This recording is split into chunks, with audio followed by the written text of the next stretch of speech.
శ్రీ గణేశాయ నమః. కార్తీక పురాణము 19వ అధ్యాయము చాతుర్మాస్య వ్రత ప్రభావ నిరూపణ. ఈ విధముగా నైమిసారణ్యమందున్న మహామునులందరూ కలిసి చిదానందుని స్తోత్రము చేసిన పిమ్మట జ్ఞానసిద్ధుడను ఒక మహాయోగి, ఓ దీనబాంధవ, వేదవేద్యుడవని, వేదవ్యాసుడవని, అద్వితీయుడవని, సూర్యచంద్రులే నేత్రములుగా కలవాడవని, సర్వాంతర్యామివని, బ్రహ్మ రుద్ర దేవేంద్రాదులచే సర్వదా పూజింపబడువాడవని, నిత్యుడవని, నిరాకారుడవని, సర్వజనులచే స్తుతింపబడుచున్న ఓ మాధవ, నీకివే మా హృదయపూర్వక నమస్కారములు. సకల ప్రాణకోటికి ఆధారభూతుడవగు ఓ నందనందన, మా స్వాగతమును స్వీకరింపుము. నీ దర్శన భాగ్యము వలన మేము మా ఆశ్రమములు, మా నివాస స్థలములు అన్నీ పవిత్రములైనవి. ఓ దయామయ, మేమీ సంసార బంధము నుండి బయటపడలేకుంటిమి, మమ్ముద్ధరింపుము. మానవుడై ఎన్ని పురాణాలు చదివినా, ఎన్ని శాస్త్రములు విన్నా నీ దివ్య దర్శనము కాజాలదు. నీ భక్తులకు మాత్రమే నీవు గోచరుడవగుదువు. ఓ గజేంద్ర రక్షక, ఉపేంద్ర, శ్రీధర, ఋషికేశ, నన్ను కాపాడుము అని మైమరచి స్తోత్రము చేయగా, శ్రీహరి చిరునవ్వు నవ్వి, జ్ఞానసిద్ధ, నీ స్తోత్ర వచనమునకు నేను ఎంతయో సంతసించి తిని, నీకిష్టం వచ్చిన వరము కోరుకొనుము అని పలికెను. అంత జ్ఞానసిద్ధుడు, ప్రద్యుమ్న, నేను ఈ సంసార సాగరము నుండి విముక్తుడను కాలేక శ్లేష్మమున పడిన ఈగవలె కొట్టుకొనుచున్నాను. కనుక నీ పాదపద్మములపై నా ధ్యానముండునట్లు అనుగ్రహింపుము, మరేదియూ నాకు అక్కరలేదు అని వేడుకొనెను. అంతా శ్రీమన్నారాయణుడు, ఓ జ్ఞానసిద్ధుడా, నీ కోరిక ప్రకారము అటులే వరమిచ్చి తిని, అదియుగాక మరొక వరము కూడా కోరుకొనుము, ఇచ్చెదను.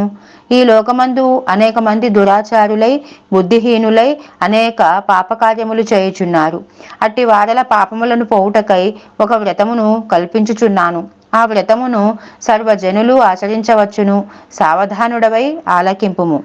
నేను ఆషాఢశుద్ధ దశమి రోజున లక్ష్మీదేవి సహితముగా పాల సముద్రమున శేషశయ్యపై పవళింతును.